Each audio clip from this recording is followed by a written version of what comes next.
Hello friends, welcome to SSC coaching centre. दोस्तों, आज के वीडियो में हम गणित के बहुत अच्छे अच्छे क्वेश्चन लेकर के आए हैं, तो पूरा वीडियो देखना है जिससे कि आपकी तैयारी अच्छे से हो।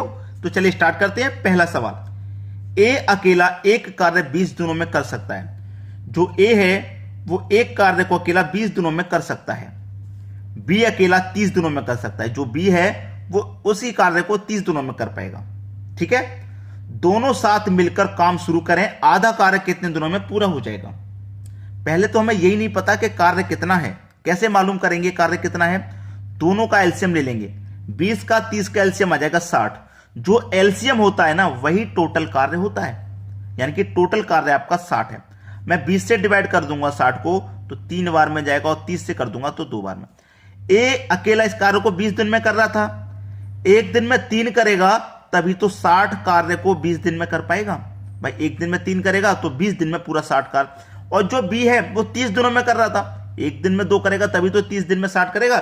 ये दोनों का एक एक दिन का काम है। ए का एक दिन का काम 3, बी का एक दिन का काम 2।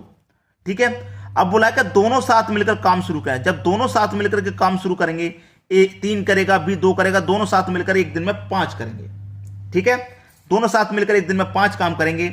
उसने कहा है काम शुरू करें, आधा कार्य कितने दिनों में पूरा हो जाएगा। आधा कार्य यानी कि ये तो टोटल काम है हमारा 60, और 60 का आधा कार्य उसने बोला है। आधा कार्य यानी कि 30।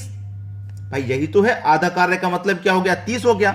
आधा कार्य 30 हो गया। एक दिन में 5 करेंगे तो आधे कार्य यानी कि 30 को कर लेंगे 5 छिक्के 30, यानी कि 6 दिन में कर लेंगे भाई आधा कार्य। 6 दिन में कर लेंगे।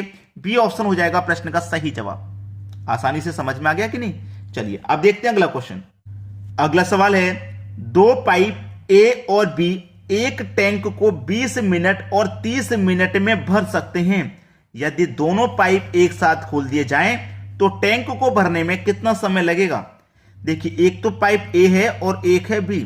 जो ए है वो 20 मिनट में भर रहा है, जो बी है वो 30 मिनट में भर रहा है। और दोनों का अगर हम एलसीएम ले लेंगे तो हमें टैंक पता चल जाएगा कितना बड़ा है। दोनों का एलसीएम 60 आ जाएगा। 20 से काटो 3 बार में और 30 से काटो 2 बार में। ठीक है, ये एक एक मिनट का काम आ गया दोनों का। बी 1 मिनट में 3 भरेगा तभी तो 20 मिनट में 7 को भरेगा। चलिए, दोनों पाइप एक साथ खोल दिए जाएं तो टैंक को भरने में कितना समय। दोनों को एक साथ खोल देंगे तो दोनों मिलकर के 1 मिनट में 5 भरेंगे, और टोटल टैंक 60 का है। 1 मिनट में 5 भर रहे हैं तो 60 को कितने भर देंगे भैया, 12 मिनट में भर देंगे। ये आपका आंसर हो गया 12 मिनट। बी ऑप्शन बिल्कुल सही जवाब है। तो इसी तरीके के क्वेश्चन अगर आपको आते हैं एग्जाम में तो आप उन्हें इसी तरीके से एलसीएम वाले ट्रिक से करेंगे तो बहुत कम समय लगेगा बनाने में। चलिए अब देखते हैं अगला सवाल।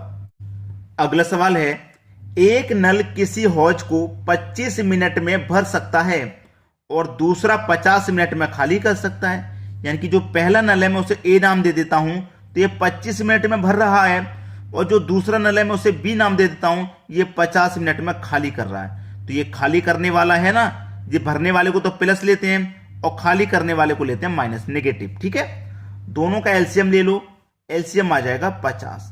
25 से काटो 2 बार में, 50 से काटो 1 बार में। ठीक है, दोनों नल एक साथ खोल दिए जाए तो हौज कितना समय में भरेगा।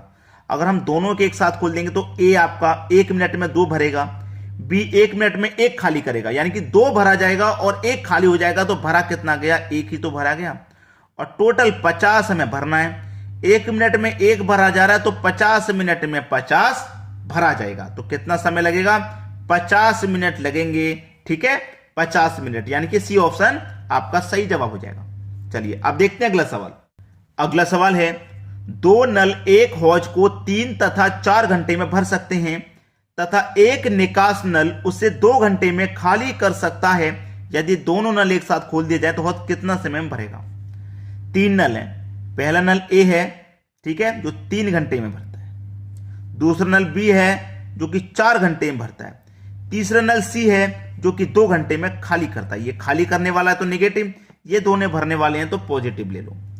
तीनों का एलसीएम ले लेंगे तो हमें टोटल पता लग जाएगा। ठीक है, 3, 4 और 2 का एलसीएम आ जाएगा 12। 3 से कटाएंगे 4 बार में, 4 से कटाएंगे 3 बार में, 2 से कटाएंगे 6 बार में। यानी कि तीनों नल को एक साथ खोल देंगे तो कितने समय में हौज हमारा भर जाएगा। देखिए, ये तो दोनों भरने वाले हैं तो ये 1 घंटे में 4 भरेगा, ये 1 घंटे में 3, दोनों मिलकर के 1 घंटे में 7 भरेंगे।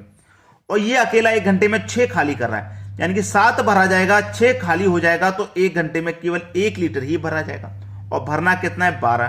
ठीक है, 1 घंटे में 1 भरा जाएगा, तो 12 घंटे में 12 भरा जाएगा। 12 घंटे में 12, यानी कि डी ऑप्शन आपके क्वेश्चन का बिल्कुल सही आंसर है। समझ में आया? चलिए अब देखते हैं अगला सवाल। अगला सवाल है, दो संख्याओं के वर्गों का योग 557 तथा गुणनफल 266 है, संख्याएं होंगी। भाई 4 ऑप्शन है आपके पास, तो ऐसा क्वेश्चन गो थ्रू ऑप्शन किया जाता है। आपसे बोला कि दो संख्याओं के वर्गों का योग तो इतना है और गुणनफल इतना है, तो ये जो गुणनफल है ना 266, कितना? 266 गुणनफल जो है ये किन संख्याओं से आ रहा है, पहले आप ये मालूम कर लो। अगर मैं पहला ऑप्शन लेता हूं, 7 और 6 दोनों का गुणा करूंगा तो 42 हो जाएगा। 42 हो जाएगा, तो ये तो हो नहीं सकता क्योंकि हमें तो 266 चाहिए। इन दोनों का गुणा करूं भाई 27 का और 33 का, तो 7 या 21 हो जाएगा। इकाई अंक 1 मिलेगा, लेकिन इकाई अंक में 6 होना चाहिए, तो ये भी गलत है। गलत है कि नहीं? इन दोनों का मल्टीप्लाई करो, 7 चौक 28, इकाई अंक में 8 आएगा, लेकिन हमें इकाई अंक में 6 चाहिए, तो ये भी गलत है। भाई इनका ही मल्टीप्लाई करो, 9 चौक 36, 36 का 6, यानी कि इसमें इकाई अंक हमारा 6 आ रहा है और 3 ऑप्शन पहले से गलत हो चुके हैं, तो चौथा ऑप्शन तो बिल्कुल सही हो जाएगा। ठीक है, 19 और 14 करके देख लेते हैं भाई। 19 और 14 का मल्टीप्लाई, 4 नेम 36 का 6, कैरी का 3। ठीक है, 4 एकम 4, 4 में कैरी का 3 जोड़ दूंगा 7। ठीक है, ये हो जाएगा। 1 का मल्टीप्लाई 9 में करो 9, 1 का 1 में करेंगे 1, यही तो है। 6, 9 और 7 16 का 6, कैरी का 1, 1 और कैरी का 1 2, यानी कि 266 आ गया, बिल्कुल सही है। और दोनों का वर्ग का योग हमारा 557 आना चाहिए।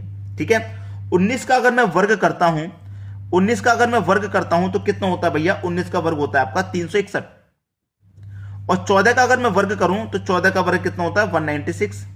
अगर मैं जोड़ूं 1 और 6 7, 9 और 6 15 का 5, कैरी का 1, कैरी का 1 3 और कैरी का 1 4, 4 और 1 5, यानी कि 557 आ गया। चाहिए कितना? 557 ही तो चाहिए, यानी कि डी ऑप्शन हमारा बिल्कुल सही है। अब देखते हैं अगला सवाल। अगला सवाल है, समीर और तनुज की आयु का अनुपात 8:15 है। 9 वर्ष के पश्चात उनकी आयु का अनुपात 11:18 हो जाएगा। उनकी आयु में कितना अंतर है?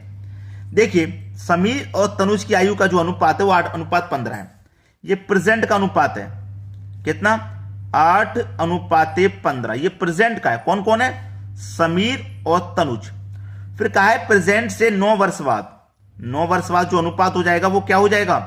11:18 हो जाएगा। ये तो बोला है 11:18।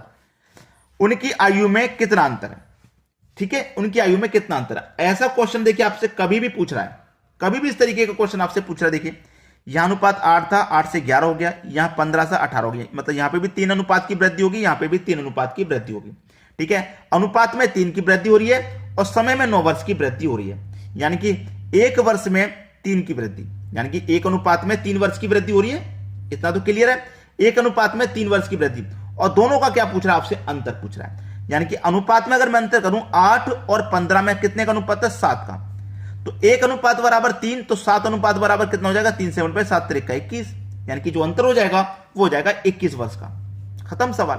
भाई देखिए, अनुपात में 3 का अंतर, समय में 9 वर्ष का, तो 1 अनुपात बराबर 3 वर्ष। जब 1 अनुपात बराबर 3 वर्ष, दोनों का अंतर ही तो पूछा है, तो समीर और तनुज की आयु का अंतर, तो दोनों का अनुपात का अंतर कर लो 7। ठीक है, 1 रेशियो बराबर 3, 3 7 21, यानी कि जो अंतर होगा उनकी आयु में वो 21 वर्ष का होगा।